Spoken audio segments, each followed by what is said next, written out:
Sa isang bansang puno ng ingay ng politika at kontrobersya, sino ang nagsasabi ng totoo? Sino ang nasa panig ng bayan? Welcome to Bayang Pinas, ang news channel na hindi takot maglatag ng katotohanan.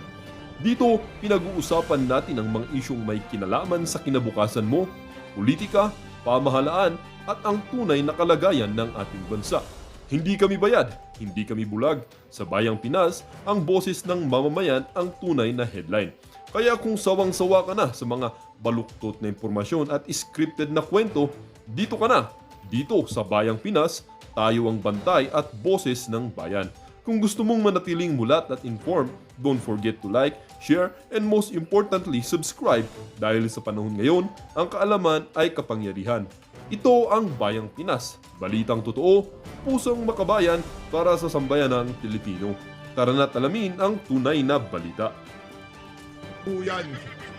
Yang mga oras na yan, iba ho yung trip niya sa utak niya, kaya ganyan sinasabi niya. Pero sa mga graduates, pakinggan nyo yan. Tama yung sinasabi niya na yan. Kaso hindi lang nila ginagawa. Kung totoo ang sinasabi na to, niya na to, na dapat kung ikaw otoridad ka, ika nga, nasa pamahalaan ka, dapat wag mong gawing mahirap yung mga bagay-bagay sa mga tao. Anak ng tokwa, wag na tayong pumunta kay VP Sara. Wag na tayong pumunta sa mga kalaban nila sa politika. Punta na lang ho tayo sa estado ng mga ordinaryong Pilipino ngayong mga panahon na to. Imbis na atupagin nila na mabigyan ng magagandang trabaho ang mga Pilipino, anong ginagawa nila? Nag-i-scuba diving sila dyan sa Taal Lake. Naghahanap sila ng mga buto-buto. Para saan? Para pagtakpan yung issue nitong si Paulo Tantoco. Tuloy natin. Trip naman to trip ho niya to. To make life easier for other people. Yan. That's really important because if you cannot help others or make a difference in their lives, why bother, right? And one day when you're a person Why bother, right? O ibig sabihin mo sa asawa mo, mag-resign na siya. Dahil kayo ang itong administrasyon na to, ang pinakawalang kwentang administrasyon mula nagkaroon tayo ng kamalayan pagdating sa politika. Ito sabihin ko na sa inyo alam nyo naman, binaba natin dito yung administrasyon ni Noynoy Aquino. Talagang sinasalansan ho natin yan. Sa 44, DAP, PIDAP. Maraming kababuyan ginawa noong panahon nitong si Noynoy Panot. Pero ito ho, mas masahol pa ho ito.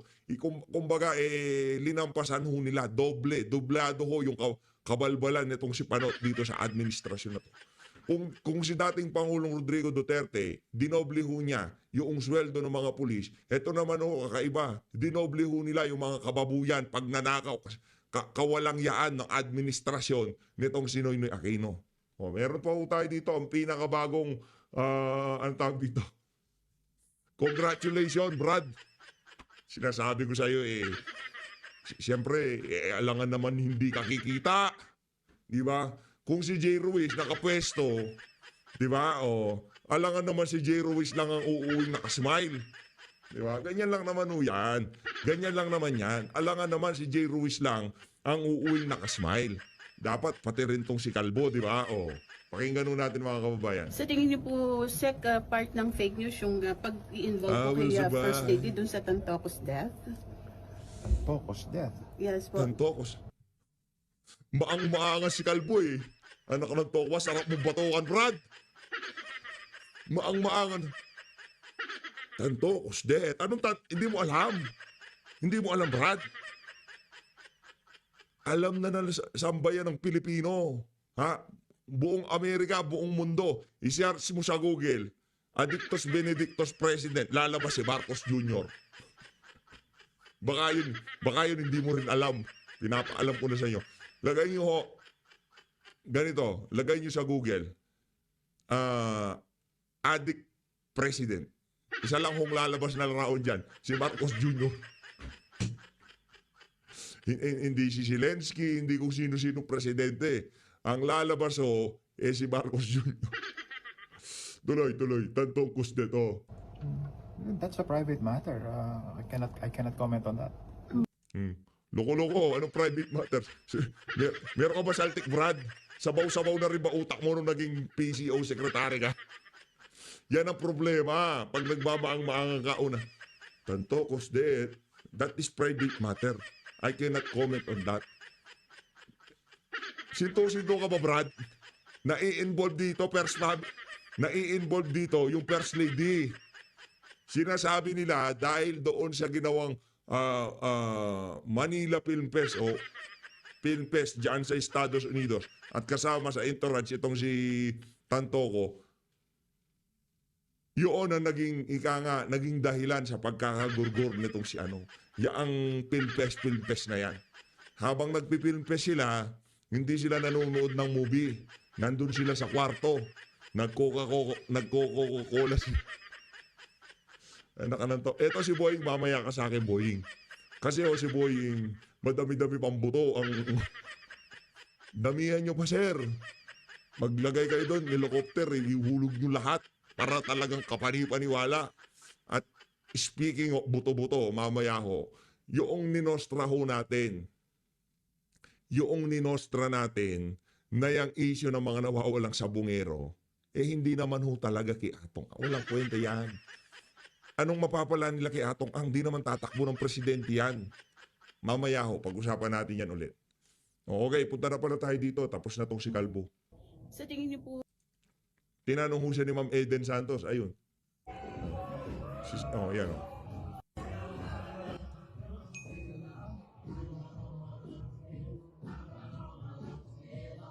Aus ba? Lagay ko dyan para makita nyong nag-I will survive. Yan si Tantoco at yan si Lisa. Hindi ko sure kasi nakaside. Pero kahawig-hawig na. Ito mga kababayan. Rekta ho tayo dito. Yan. Dito ho tayo. Ito mabigat to. Ayan. Yan ang gusto natin pag-usapan sa PH Update. Una sa lahat, shoutout muna natin ang ating pinakamamahal na si Atty. Rowena Gonzon. Palakpakan ho natin itong si Atty. Gonzon. Kahit magsama pa kayo, Tamba at Marcos Jr., hindi nyo matatapatan itong si Vice President Sara Duterte. Pinaka-latest yung trust rating, ilinabas na. VP Sara, 33%. Habang tong si Marcos Jr., 19% at itong si Tambaluslos, 10%. Palakpakan ho tayo mga kababayan. Yan si Chis Escudero, wag na ho natin isama sa equation yan. Kasi wala naman ho talagang chance yan na manalo ng pagka-presidente. Ipagpalagay na lang natin, maraming natutuwa sa kanya ngayong mga panahon na to. Sa bagay, yung 19% na yan, sobrang baba niyan. Mababa ho yung 19% na yan. Pero okay na yan, at least pares kayo ni Marcos Jr., no? Shoutout kay VP Sara, palakpakan mo natin. Heto na nga. Ayun. Yun na nga ho ba yung nanonostra natin? Noong ilinabas ho natin yung ating video na kung saan sinasabi natin, yaang nawawalang sabungero na yan, patungo ho yan sa mga Duterte. Patungo ho yan sa war on drugs ni dating Pangulong Rodrigo. Kagaya ng nanostra natin, after 1 week, nagkatotoo. Nanostra lang natin kasi alam natin galawan eh. Kumbaga nakita na natin, ito yung tinatawag natin kay Senator Risa Hontiveros, may pattern na kasi. Di ba? Ano sabi? Whistleblowers claim cops in Sabungeros case tied to Duterte drug war. Palakpakan natin si Bon Este Boying Remulla. Ganyan kumamada ng issue. Kayo kasi.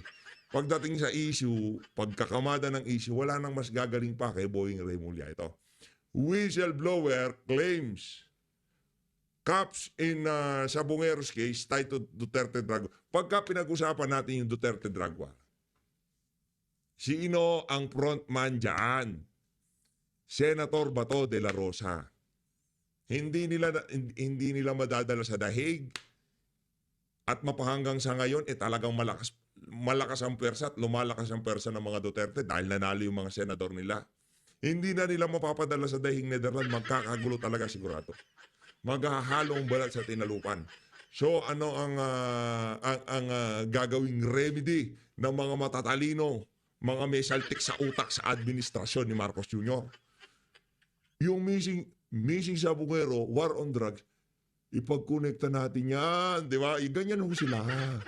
Ganyan ho katataba yung mga, ano nila, mga utak nila, mga mesaltek. Ang layo, missing sa bungero, war on. Natural police yan. O ngayon yung mga pulis nila, kukonekta nyo kay Tatay Digong. Kung di ba naman kayo sa kalahating sinto-sinto. Ng Petrang Garapata, ibang klase talaga tong administrasyon na to. O anyway, nandito na rin lang naman ho tayo. Punta na ho tayo sa pinuno ng Department of Justice na si Boying Remulla. Gang!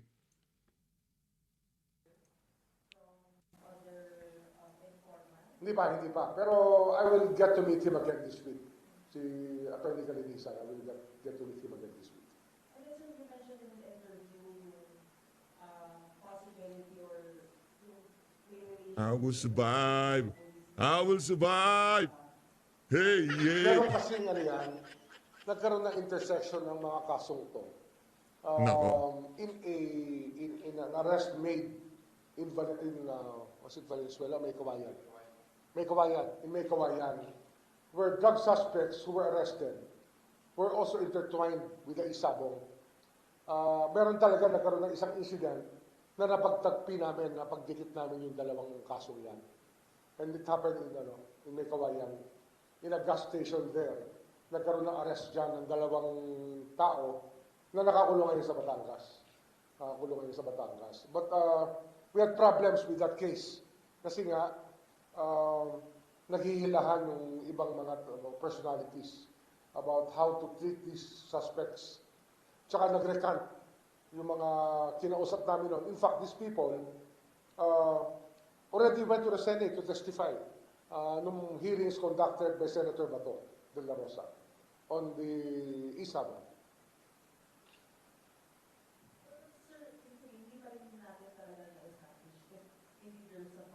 I think that the death squads might intersect more on the death squads. The people who Yan. undertake Oh, that's why, abduction syempre. killings may intersect somehow with that. Boying, huwag ka naman magpahalata na takot ka sa mga Duterte. Talagang dinudurog mo no? Kung magpahalata, Brad. Merong oras ang lahat ng bagay. Kung yan ang oras mo sa pagdurog sa mga Duterte na hindi naman nangyayari, oras mo yan. Ibibigay namin yan sa'yo. Ika nga ni Tatay Digong, be my guest. Merong oras ang lahat ng bagay. Merong oras para maging malakas. Merong oras para maging mahina. Merong oras para purihin. Merong oras para siraan. Meron hong oras ang lahat ng bagay. At yung oras na yan, ibigay ho natin kay Boying. Kung yan ang gusto niya, kung yan ang gusto nila, ibigay ho natin sa kanila. Pero meron ding oras na kung saan kayo naman ang ahabulin ng mga multong ginagawa nyo na yan. Konekta nyo lang ng konekta ganito. With the drug war Kanya kang buhay and ka. with the Isabong. Mm. Same, may mga taong parehong involved sa pagpatay ng tao sa drug war at sa Isabong. That's far Konekta lang ng far konekta, as Brad.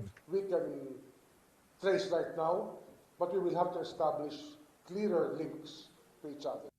Sino ang pinaka-cops na DOJ secretary? Bibigyan ko kayo ng multiple choice. Maynard Guevara, ano pangalan nito? Aguirre, sino pa? Or Boying Remulla. Pili na! Sino ang pinaka-cops? Comment nyo sa gawa. Aguirre, Guevara, o Remulla. Sino ang pinaka-cops sa tatlong yan? Ako lang kung pinatutungulan dito, Sek Boying ha. Tingnan natin kung sino sasabihin ng sambayanan.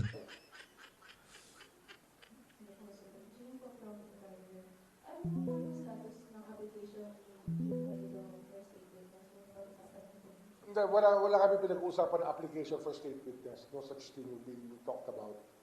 Basta our prosecutors are conferring with him, will be conferring with him again in the next few days. Marami pa, this is a very critical juncture. In the next 2 weeks will be very critical with regards to how the cases will roll out. Mahalaga, we're all moving forward.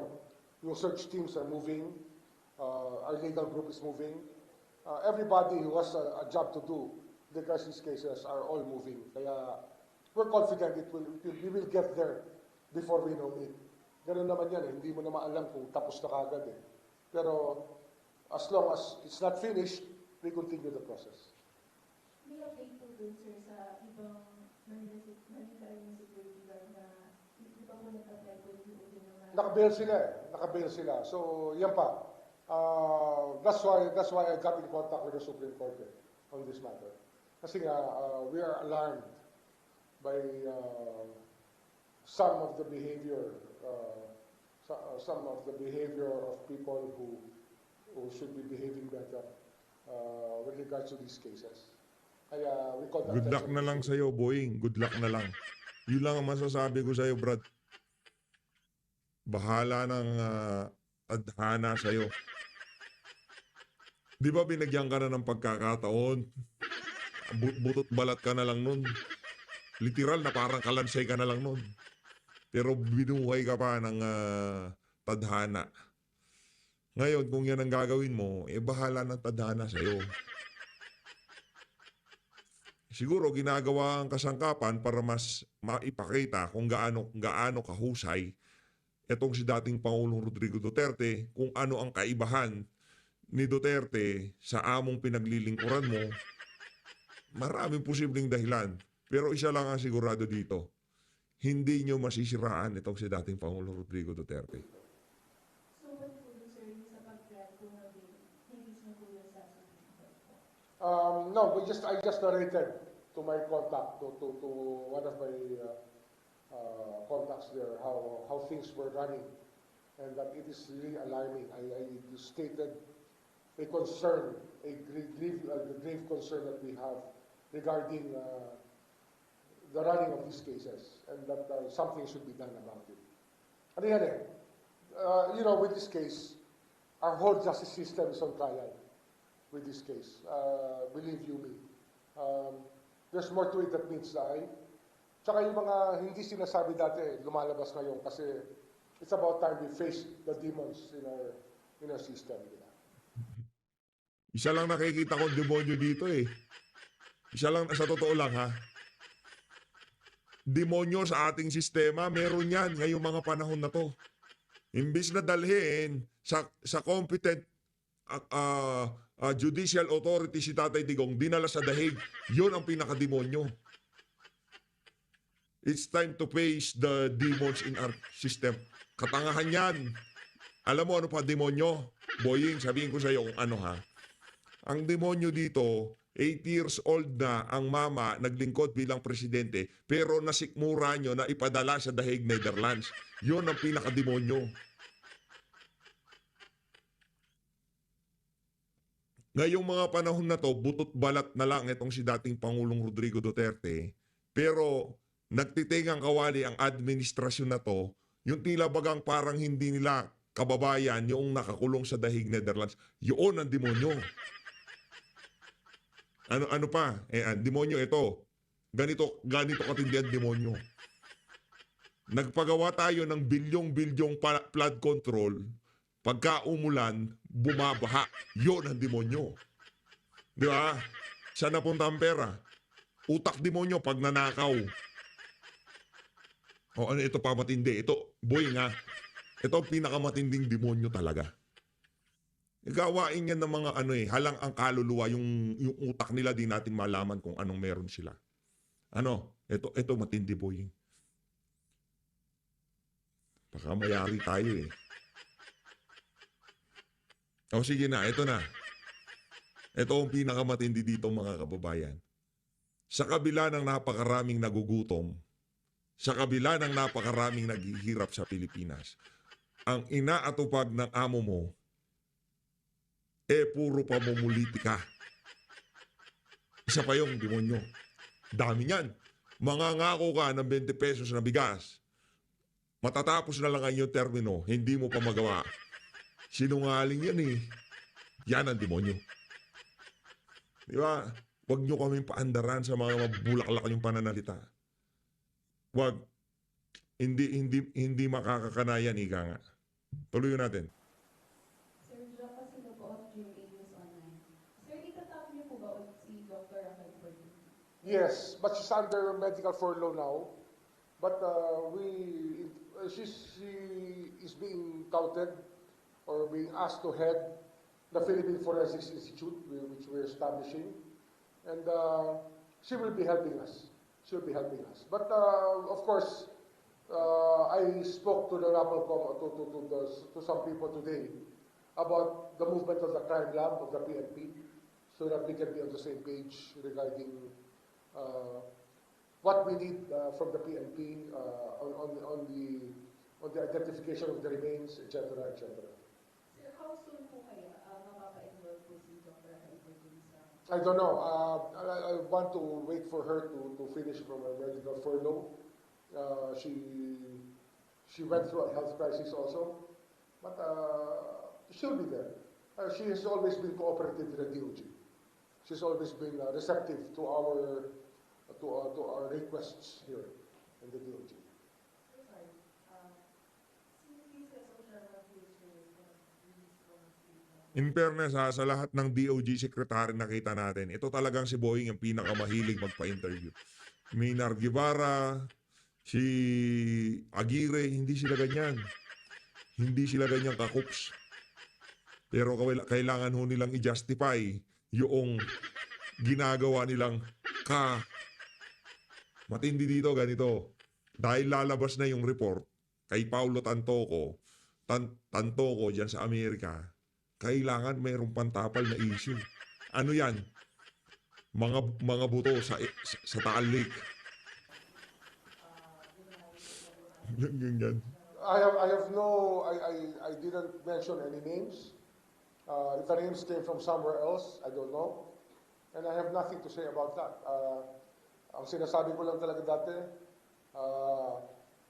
pinadala ko na yung aking prueba sa Korte Suprema, and they're acting on their own. Do you have a number of names, sir, or ilan po yung mga possible involved po sa judiciary na...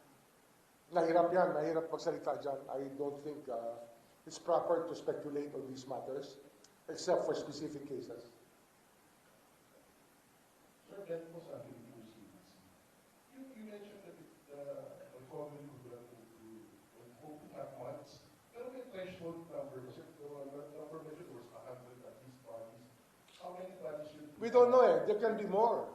Kasi sa drug war, ang dami rin na walang tao eh. Hindi natin alam eh.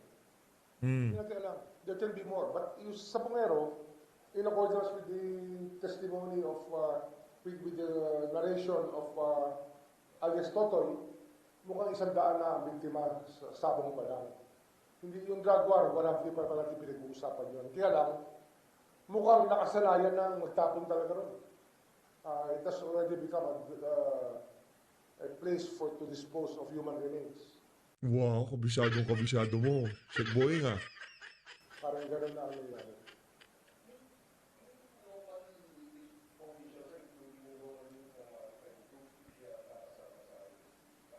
Hindi, we will tap them as we need people. We're asking everybody to help, but we cannot just do it. Now everybody will just go there and do their thing. Hindi pwede. It has to be coordinated. Of course. Kailangan yung mga sasabay sa naratibo, sila lang makakapasok dyan. NBI is in the case. They're present in the scene. Kasi ano yan eh, ang rule kasi dyan sa jurisdiction usually, kung yung grupong ito nakahanap, sila ang mag-iimbestiga, di ba? So, dito kasi, Coast Guard, more on sa PNP nakaturo ang direksyon ng findings, no? Kaya yung crime lab ng PNP ngayon ang ating kinakausap para maging malinaw ang takbo ng lahat kung ano ang hinahanap natin at kung ano ang direksyon ng ebidensya ng forensic evidence na kinakailangan bigyan ng pansin. Sir, on the legal side, sir, dun sa kaso po ng San Pablo, yung kay Ricardo Lasco, yung tatlo pong police doon ay nakapag-piansa po sila. Ano po ba ay nag-file with the CA para po? Ano yan, isa yan sa mga side issues na ating ina-handle. And I expect our prosecutors to clarify the issues surrounding San Pablo. Sir, itong tatlong police po ba na ito na while on duty, sila po ba ay naka-restricted custody? I don't know. We'll find out, but we will ask that they be confined also.